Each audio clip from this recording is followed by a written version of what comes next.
Thank you. Appreciate everyone coming this evening. Jeff Meyer on behalf of the Elgin Octave. Very much appreciate both the candidates, city councilmen, mayor, and members of the community for coming this evening. They say that when you run for office, the minute you sign up, the first thing that happens is you've lost 10 IQ points. I'm down 30. How are you guys doing? But in all seriousness, local elections oftentimes don't get the same kind of attention that national or regional elections do, but they're critically important to our community. If you ever open up your property tax bill, take a look at it. Take a look at how much you're paying and look at where you're paying it to. Most people don't realize that's all locally controlled. It's local governing bodies that determine your property tax bill by and large, subject to unfunded mandates from Springfield and other legislative constraints. When you pay sales tax, when you purchase goods, some of that sales tax revenue is going to fund local municipalities as well. These elections matter as much, if not more, than the national and regional state elections that seem to get more attention. By coming here this evening, you're the exception to the rule. Most people don't ever attend a forum like this. Most people don't ever read the newspaper, unfortunately, to read about local elections like this.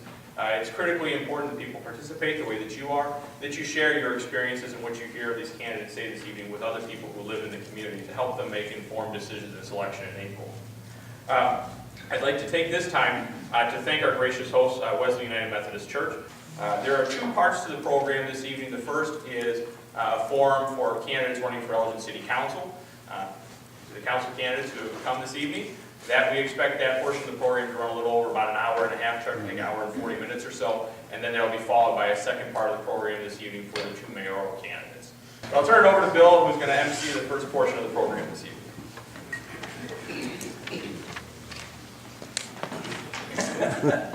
But this evening, I thank you all for coming out, and we're entertaining a new round for 2019 for the City Council. And I really appreciate that we have a nice group of candidates that are running for City Council this year. The rules for this evening are such that I will read the question, and every candidate will answer the same question. We will be starting alphabetically, so Dustin Wood will give the first answer. And for the second question, the first candidate to answer will be Jerry McHugh, and so forth down the line. All answers will be timed, and time limits will be enforced. Allowed answer times will be announced for each question and be shown on the timer, so everybody can see that. We will collect questions from the audience. If you come in late and you did not get an index card, we have index cards here. Just hold up your hand and we'll see that you get cards. Let's see, okay. Except for the first and last questions, we're keeping answer times to 30 seconds so that we can get in as many of your questions as possible. The first question and the last question will have 1 minute to respond. Okay. Now, for opening remarks, we'll go through each of the candidates, and they have 30 seconds to give an opening statement. We'll start with Dustin. Well, good evening, and thank you first and foremost for coming out tonight and sharing your time with us. Like Bill said, my name is Dustin Good, and I am running for the 4-year seat here in Elgin. So a quick background on my involvement in serving Elgin. Started over at ECC. Actually, before that, I'm a U46 graduate, K through 12. I graduated from ECC as well. I was a student trustee over there, voted in by my peers. That opportunity led to me serving with the Strategic Planning Advisory Committee for 5 years. And now I sit as a Downtown Neighborhood Association board member. Lightning round. Hi, my name is Jerry McHugh. I am a resident right over here in the Swan neighborhood. I am running for the 2-year term. I'm a candidate for that. I am currently a Planning and Zoning Commissioner. I am on the Elgin Township Committee for Seniors. I have been a DNA board member. I'm a registered nurse with 22 years experience. I am currently working for U46, and I thank you all for coming.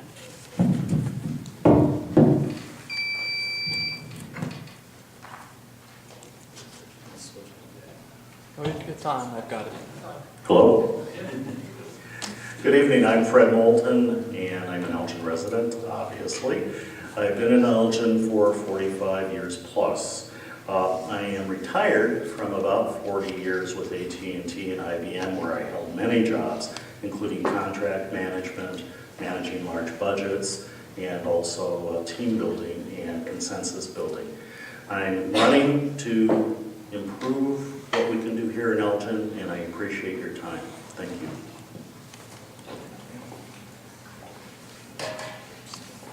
Hello, my name is Anthony Ortiz. I'm a single father. I have a gorgeous 4-year-old daughter. I'm a Marine combat veteran. I served in Afghanistan in 2010 to 2011. I have a bachelor's degree from Loyola University of Chicago, a paralegal from DePaul University out in Chicago. I graduated from Larkin, and I also live over in Swan. I was born and raised in Elgin.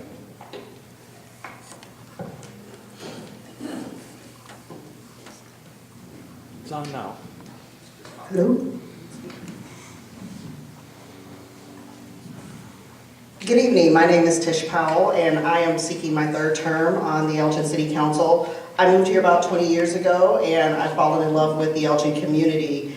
I have over 16 years of experience in local government management, which I believe gives me a unique perspective on the council.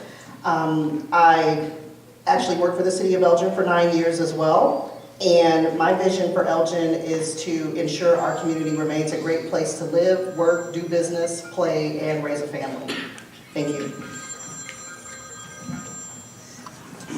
All right, good evening. Welcome out here tonight. My name is Toby Shaw, and I'm currently on the Elgin City Council, and it's been honored to serve you for the last 6 years. Over the last 4 years, I've been working with a number of businesses and small businesses trying to expand and come here to Elgin, and that's been a passion of mine, trying to help and be a listener, and be a consensus builder on the City Council. Look forward to tonight's forum.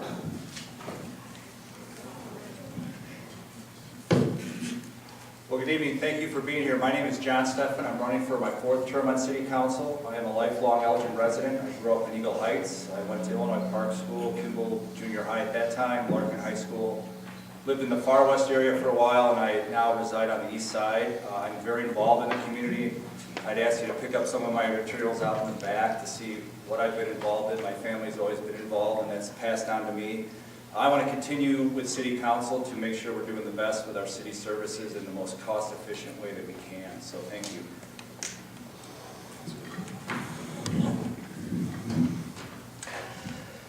Good evening. My name is Steve Thoren. I'm running for City Council the 2-year term. I'm a lifelong Elgin resident, a longtime community volunteer.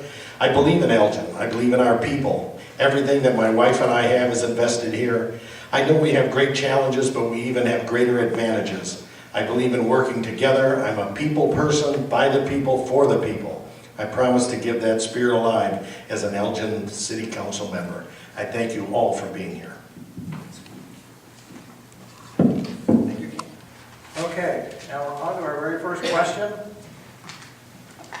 The most emotional issue facing the city is the tragic death of Cynthia Clements in March of 2018. Before we ask this question, we understand that city council members may have been advised not to speak about this issue by the city's legal staff, but when answering, please do not say you cannot comment, but instead, please comment as best you can to let the voters know as much as you can without creating a legal problem. Did you watch the video? What did you think after you watched this video? We'll start with Dustin. So yes, like many of you, I did watch the video.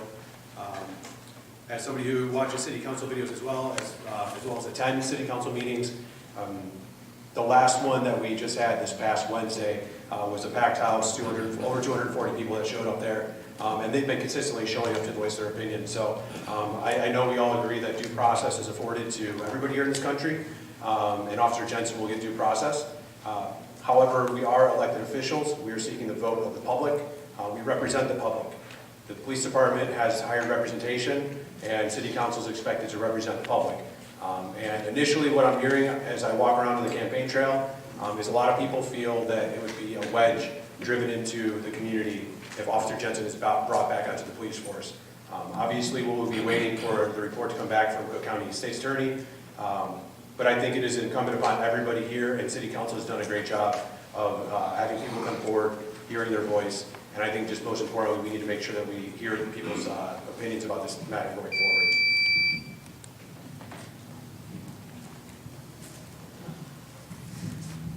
have not seen the entire video. I have seen snippets of it at the time of the actual incident. And as most people will probably say, we do have to follow due process. I also believe we need to listen to the residents of the city when it comes to a final decision, but as it's been said, those decisions will be made by the city manager and the chief of police. Input will be given to guide them, I'm sure, but that decision will be theirs. I also think that as a registered nurse in the emergency room, I look at this in just a little bit of a different light, because someone making a decision at a split second for us to hindsight it is to our benefit. So I'm just going to pray that we go forward and solve the issue.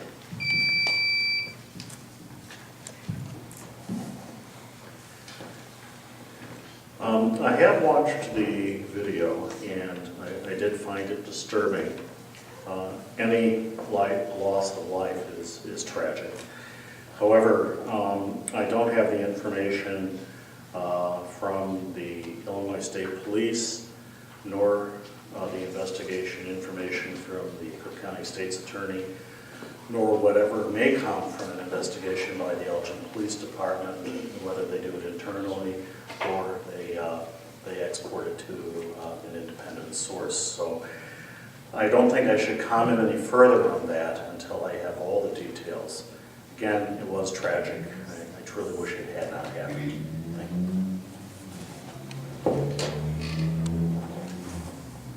Hello. I've also watched the short version of it that the LGPD put on YouTube when the incident happened.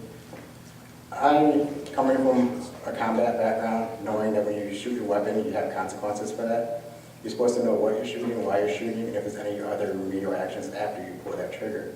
So with that being said, if there was plans in place for an individual not to be shot, then that person should have not been shot. So if he had, from what I've seen, a few officers down there, ISP, the North State Police, and they closed down the highway with the toll road authority, and they had the rubber bullets, the shields, and everything else. Officer Jensen should not have pulled that trigger on that individual.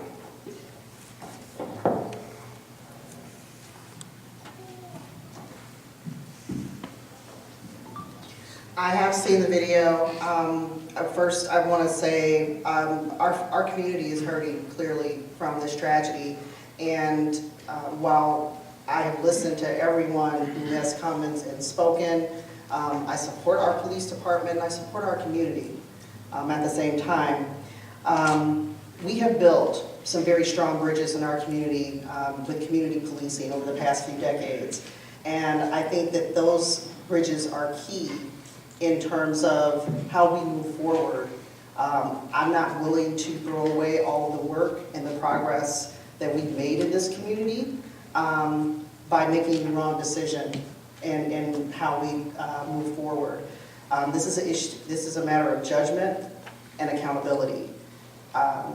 It's no secret that use of force is an issue all across this country. Unfortunately, it came home to Elgin, and we have to be accountable in how we deal with it. Thank you. I guess this one has been a sensitive issue for me. It's one that I guess I've grown a lot in the last year, just understanding policing in our community, policing between African Americans, and the history of policing. And so for me, it's just been kind of a ground, from the ground floor up, just learning about some of the history that's going on, but also then just trying to apply that to this specific situation and being cognizant that what's happening at the macro level, making sure that I also look at this situation as this specific situation as well. It truly was tragic. There's no way to talk about it differently. And no one on either side walks away from that situation unscathed. Both sides have had impacts to the family, on both families, that'll last a lifetime, that can never be changed. I do think, though, that we need to be careful to let the process play out. And that's something I guess I've been struggling lately with that. I don't feel that we've always been patient enough for that process to play out. That too many people have made too many comments and judgments up front.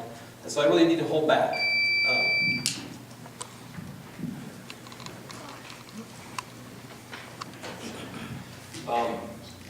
first, I think that any answer to this question has to start with the fact, point out the fact that somebody died, or an Elgin resident died, and that's tragic, and we have to keep that in mind as we talk about this issue. I also have watched the video, the shortened version that the police put out. I started watching the 40 hours plus and decided I'm going to wait, and that's my position has been that since then. Not so much for the lawsuits which people talk about, but because both sides, I think, deserve that waiting and that due process and having this process work itself out. People have mentioned that the state's attorney has a report supposedly from the Illinois State Police that's going to be released soon. There's also going to be an internal City of Elgin investigation, which I intend, and I don't know how other people feel, to have done by an outside agency. So we're going to have our own rules and procedures looked at. We're going to get a lot of evidence from those two investigations, and it's at that time I think I'm going to make a comment or talk about it.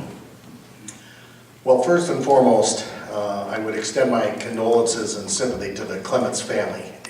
The word tragedy, almost everyone up here used that word, and it is sadly the most appropriate. But as far as the situation is that it is in a process now. It's in a legal process. The Cook County State's Attorney, it's in their hands at this time. And until they make a decision, and then that decision comes to us, to this town, then, as my friend Mr. Steffen here alluded to, an outside firm should indeed be next addressed to do the investigation here. I don't think anyone should voice their opinion when there's a lawsuit against the city and against the department. That's just my opinion. I think the process is more important. I support our police department. We have a wonderful police department. And until the system plays out, that's where I stand. Thank you. Moving on to question number 2. This one will be starting with Ms. McHugh. In order to improve Elgin's historic residential districts, the city has offered 50-50 historic architectural rehabilitation grants of up to $20,000 per building. In recent years, the city has budgeted $100,000 annually for this program. Will you support the funding of this program at its current level to be accessible to all historic districts of the city and the budget of 2020? You have 30 seconds. Of course, I would support that. Because our neighborhoods are the gold standard of this city. Anything that we can do to help bring properties back to their former self and make it beautiful and create an environment for people where they want to live in the cities and in our neighborhoods and make it the showcase that it should be.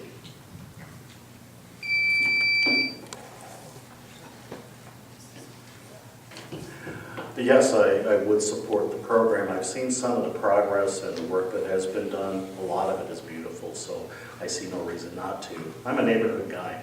I want the infrastructure in the neighborhoods and the aesthetic value of the neighborhoods to remain constant or improve in some of the older neighborhoods. And so if we were to take that program away, it would be a big step backwards. So yes, I fully support it.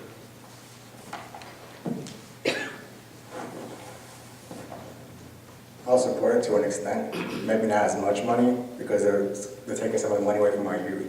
In this last city budget, our youth is only allotted $50,000 for the year, and most of that money is going to refurbish and redo parks to make them up to ADA standards. So if our parks are falling behind, then our youth is falling behind. If we give so much money to private residents that own historical homes, but not to our kids, our city's not going to flourish and prosper.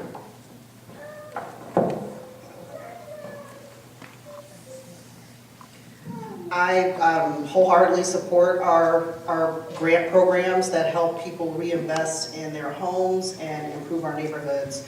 I've served on my homeowners association board for about 20 years, so I really understand how important having a strong neighborhood is. In fact, in this last budget, when we were looking at potentially making cuts to that program, I had made a suggestion on other ways that we can fund it and save it. And luckily, we were able to save that program. I would say strong neighborhoods and historical neighborhoods don't go together because not all of our neighborhoods in Elgin are historic. I have supported some of the historical funding in the past, but I continue to look for opportunities and ways of paring that back. I feel from a consistency perspective, since all of our neighborhoods are not historic, that we need to look at revamping that program to be consistent across the community.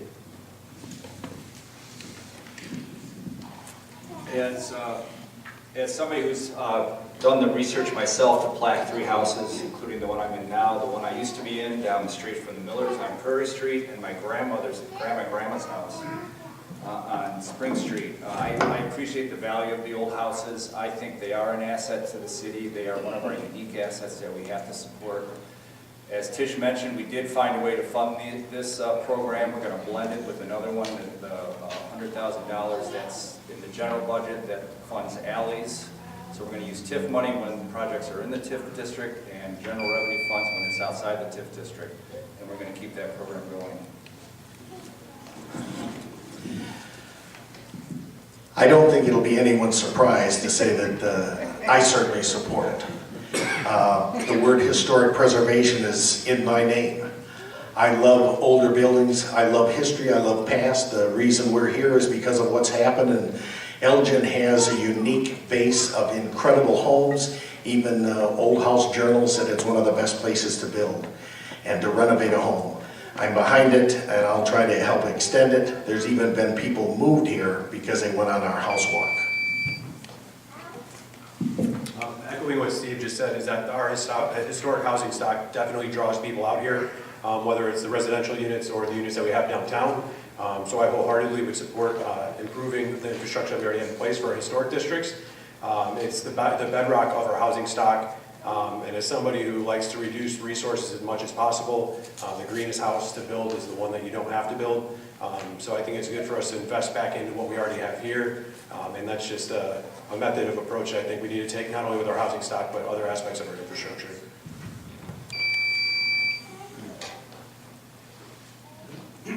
The city of Elgin owns hundreds of properties. Some of these properties are vital and provide places for our city hall, our fire stations, and parks. But many hundreds of properties are of no value to the city.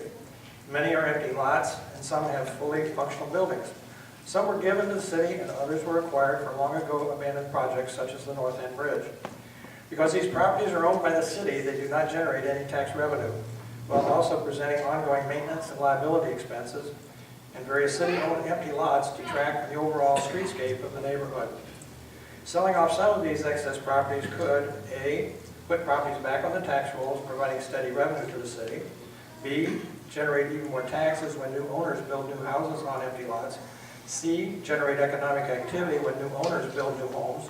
D, restore neighborhood streetscapes when new owners build new homes. Note, please, because of the inherently low value of most empty lots, the purpose of selling an empty lot is not to raise capital. Selling properties with buildings, on the other hand, could generate useful capital. The question is, do you support the idea that a city commission should be tasked with the creation of a strategic plan that would, among many things, A, identify which properties should be sold because they no longer have any use to the city of Elgin, B, decide the preferred use for each parcel, and C, decide when to sell, such as 10 per year for the next 10 years. 30 seconds. Okay, Mr. Moulton. The simple answer is yes, but this has been a question that's come up for many, many years. And if we are to sell properties, we need to be very logical about it, very practical about it, and make sure that we have some control over what usage that property will have once it's sold. Raising capital always sounds like a good idea, but it may not be in certain instances. I'd also agree to start a commission like this, because if you sell certain properties that are inside neighborhood zoning, the builders can put 10, 20 houses on a lot or on a piece of land, and those 10, 20 houses bring in more tax revenue and bring in more families, which families bring in more money for our city. Me, as doing carpentry and building homes after graduating from Loyola, we built thousands of homes in a short amount of time. So the home building is fast, families move in quick, and so is the revenue and the money for our city.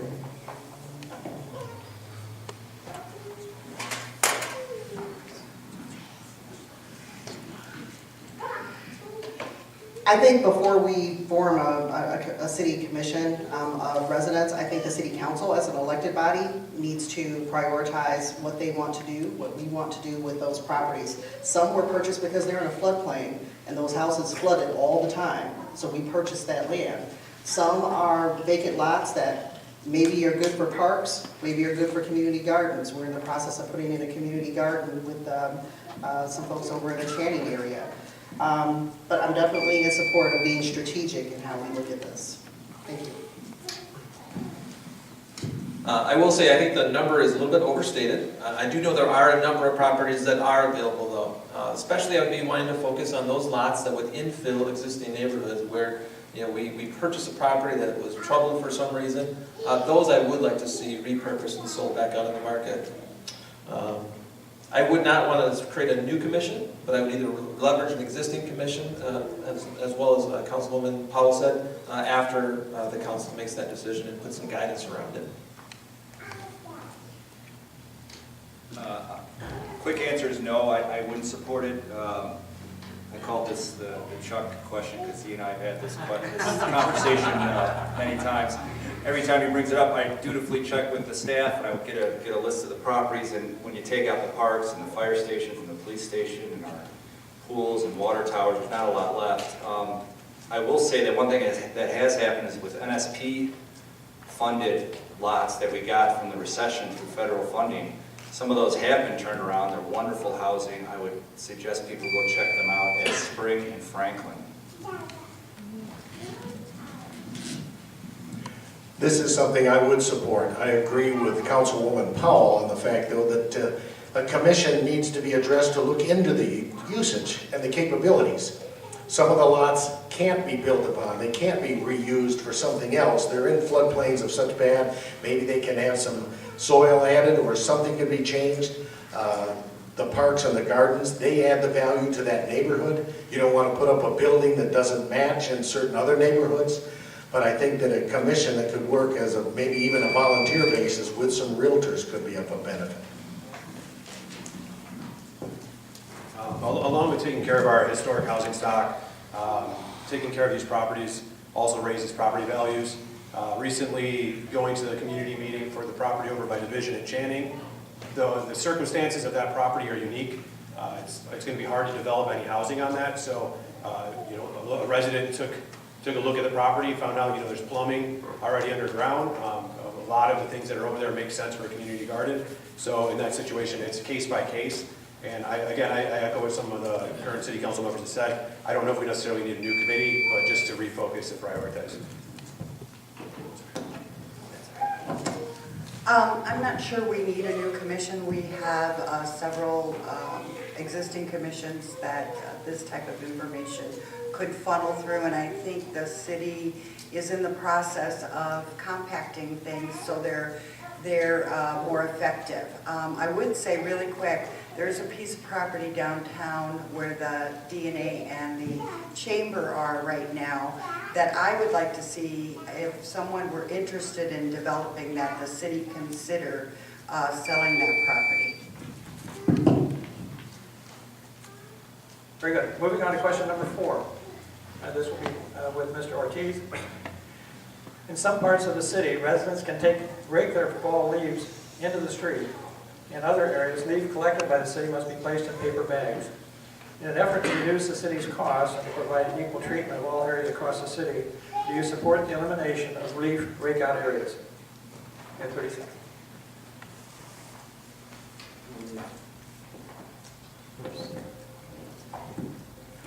I live in a house over here on Dover, and I enjoy putting all the leaves in the street and having the city come pick them up for me when they have a chance. Besides me having to go to Menards and pick up some bags and buy the stickers for them when I have to buy the stickers.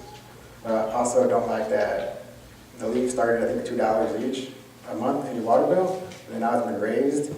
My dad's one pointed out to me that the leaf collection raised, but then this year they...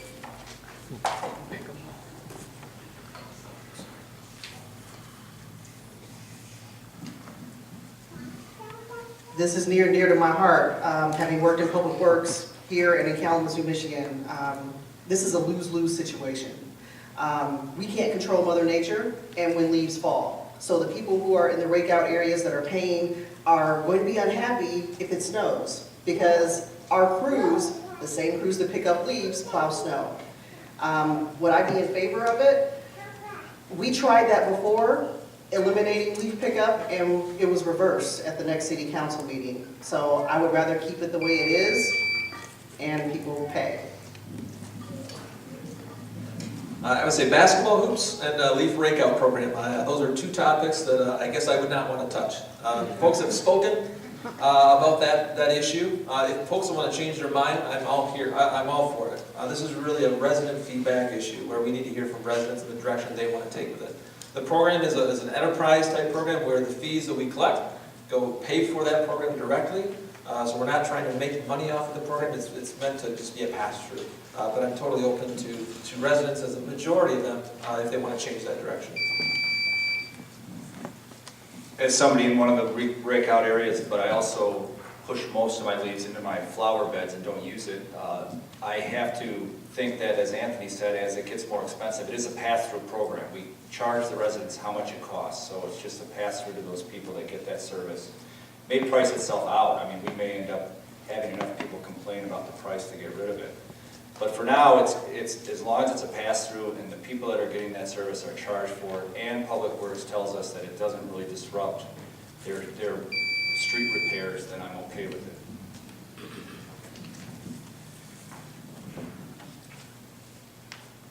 All right, I'll talk fast. Well, I have a big yard, but it's not about me. It's about everyone else. All my neighbors that have average-sized homes.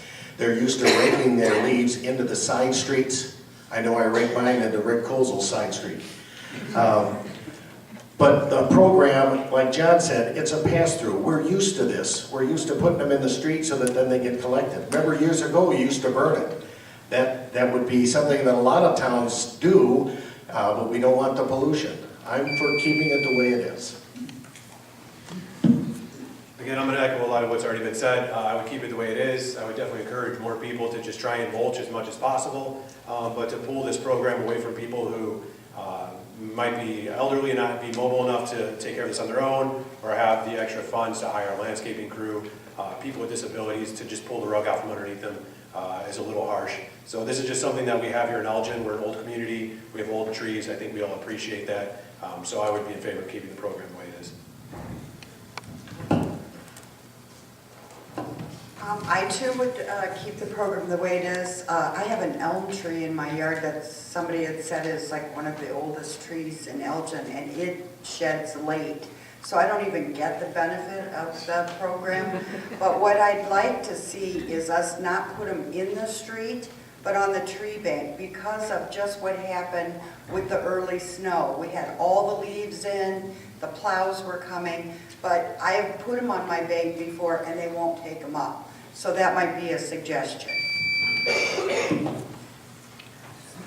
I agree with some council members here that it is a no-win situation. I bag, but I used to rake it into the streets, and this year was problematic with the early snow, and it's the same folks that do the plowing. So I guess I would need to see how much it's going to cost for them to pick up bags with the new waste hauling contract to make a final determination on that. But for the moment, keep it the same.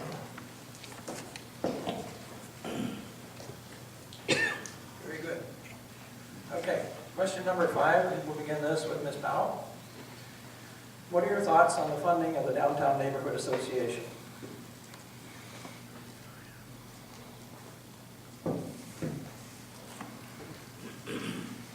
I support the funding of our Downtown Neighborhood Association. It's under new leadership. I'm very excited about the leadership and the direction that the Downtown Neighborhood Association is taking. I think and from talking to businesses downtown, they're excited. They're starting to see different changes and more positive direction and more value for their membership. So I definitely support the work that they do in terms of economic development and bridging the gap between the businesses and the city. Thank you. I would say in the past that I wouldn't want to close the DNA. But we were this close, and I was this close to making that decision until we did get a new leadership, a new board within the DNA. They have changed course, and they have started to really deliver upon the PSA that we have with them. And so I'm happy to support them. I will say, I think down the road we need to continue to look at that. Look at the funding of what we do to the DNA as well as the chamber. Should that be combined into a combined entity? Those things just need to continually to be looked at as the city moves forward, as things change in our downtown, as things change with the chamber as well. I support continued funding of DNA. I am happy with the recent leadership change and the direction that they're going. I meet with the new leader frequently. I'm an attorney. My law firm's downtown. I've been downtown my entire law career. I also co-founded the DNA 20 years ago as an effort to get a neighborhood group going and active downtown. I understand as the son of somebody who owns buildings downtown, my father owns some buildings, the struggles, but I've seen the improvements over the last 20 years. I support the DNA and the council working with them. They hit a home run when they hired Jennifer Fucala, that's for sure. As far as merging the chamber and the DNA, I don't know about that. The chamber is so much more with actual businesses in a different light throughout the town. I like what the DNA has done, their plans, their visions, the fact that there's even a new pizza place downtown and a new sushi place. The downtown is coming back and people are talking about it, and I hope all of you visit. So, like what Toby was saying, we were all this close. I was sitting on the SPAC committee when this issue came across our table, and the room was a collective no. We were not going to continue supporting it because we didn't see measurables, we didn't see results coming back that we thought were up to par with what the city should be getting. However, we had a resident who's a property owner, business owner, and who jumped on the board, came and pitched us with the turnaround plan. They held true to that turnaround plan. We've seen how a few tweaks within an organization can bring it back to life and time everything up. So as somebody who's on DNA right now, I've been in the weeds seeing that transition happen. I live and work downtown. DNA is doing a great job, so I would definitely keep funding them. As far as the DNA or the chamber goes, I would consider continuing to fund them as long as they meet their measurables. I also am a downtown property owner at 176 East Chicago. We have seen a couple of gains, but we've also seen losses. And myself, I don't understand the structure of who benefits from membership because it's a tax-funded organization. We're all supposed to benefit. So, thank you.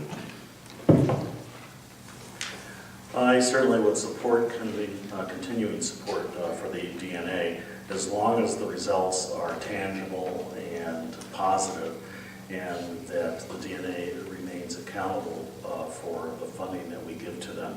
I've seen some positives in the last few years. I even go downtown now and eat at the Elgin Public House, so I would continue to support it. I'll support the DNA to an extent. I'm not sure how much they get, I haven't really looked into it, but I'll probably cut it back if it's too much and give some more to our kids. Our youth continues to not be funded and represented in the city. The business owners continue getting money, and our youth and our parks have continued falling apart.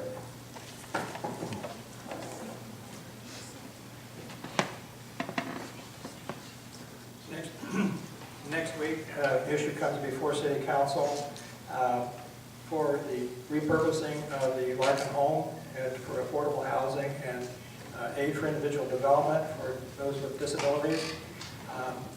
It's a situation coming to us with a not-for-profit developer which is looking to put this property onto where the property will be paying property taxes, but they are not using taxpayer dollars. Is this something that you can support for future development in the city of Elgin when we have a very big need for affordable housing and also for housing for those who are disabled and unable to afford other housing? So I have been supportive of the affordable housing in the past. This project I am. One of the pluses is that it will go back on the tax roll. It's not a non-for-profit, so we will be gaining property tax revenue from that in the future. Still a couple outstanding things that I need to check on myself before the next council meeting, but so far it is looking positive. I do like the fact that it is helping some of those that are in need here in our community, and it's a way for them to step into private ownership in the future. So, so far, it's looking like I believe I will be able to support the project next week. I also support this project. I went to the neighborhood meeting last October over at Highland School, listened to the concerns, looked into those concerns, including visiting some properties that this developer owns and manages over in Carroll Stream. That actually look very impressive when you go and look at them in person.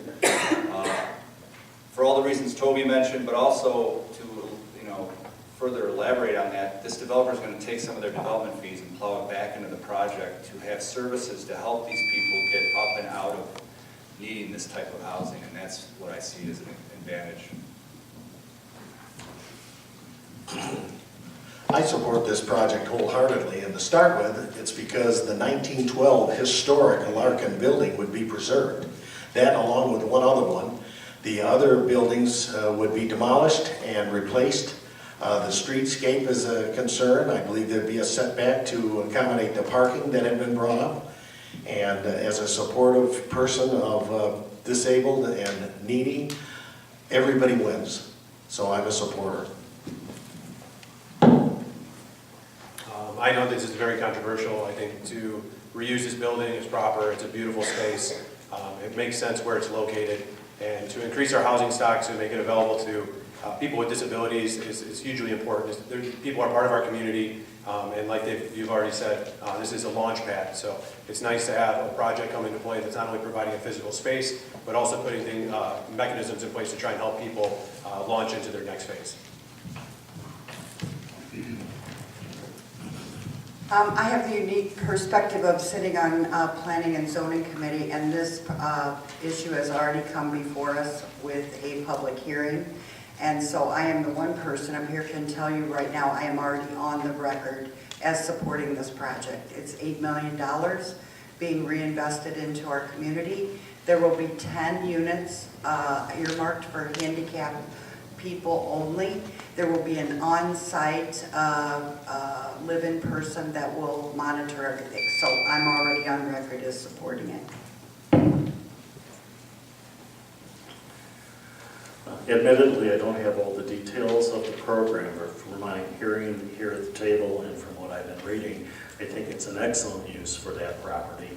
As Dustin said, giving housing to people that are handicapped, and I think it was Toby that said putting it back on the tax rolls eventually is a very positive thing for Elgin. So if there are no other surprises, I would support it.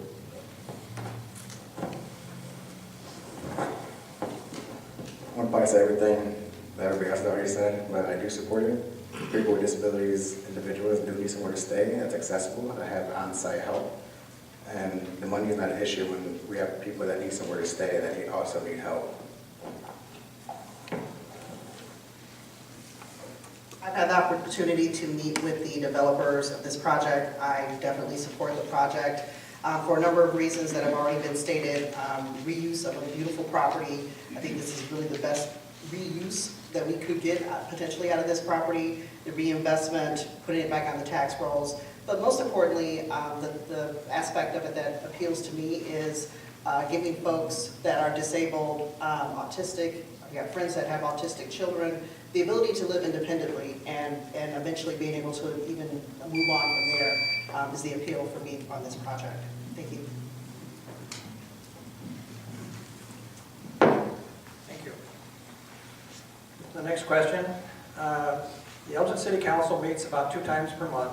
The city pays each councilman $1,000 a month, therefore about $12,000 a year. The councilmen also get free health and dental insurance and pension benefits. All 3 benefits amount to around $30,000 a year. Question, should this compensation package for the city council be increased, left alone, or decreased? We'll start with Mr. Towle. Well, first a correction, city council and mayors do not have access to pensions, so we do not get a pension. I think that's a big correction that has to be made. This actually has come up in a couple interviews and forums so far. People are talking about making the mayor a full-time paid position. And so I guess I'll tackle that. I don't think so. I think I like the part-time nature of this. The mayor doesn't make much more than us. He probably won't say that when he gets up here in the second half, but this is a part-time position. We're supposed to be doing this kind of as love for the community, so.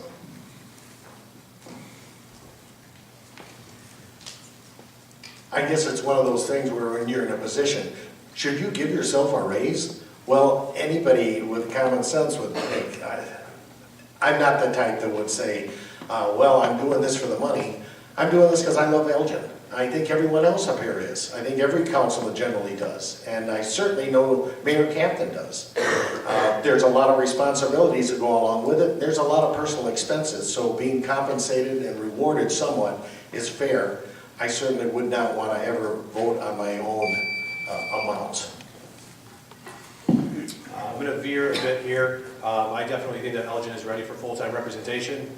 A simple way to circumvent giving yourself a raise is, let's try and implement this over the next 4 years, so that nobody here that's being elected has any say in it. You get a fresh start. But we're an at-large community. We're 38 square miles. Other communities of similar size have full-time representation. And what city council members currently do is impressive. I mean, they've got full-time jobs, families. This is a full-time job. It should be a full-time job. And I think that we need more accountability across the board. So I definitely think that we need to move to full-time representation.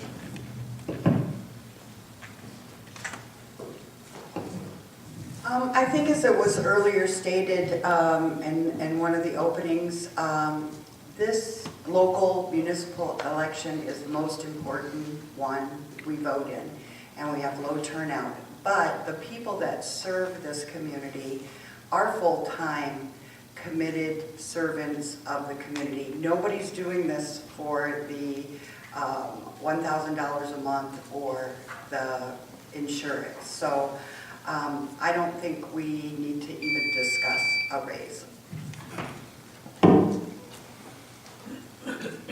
I too am not going to be doing this for the money. I'm on Medicare and I'm happy with it, thank you. But I do agree that somewhere down the road, with the size of Elgin and the amount of work that current council members put in and the mayor, we should look at some type of full-time representation, perhaps for the mayor.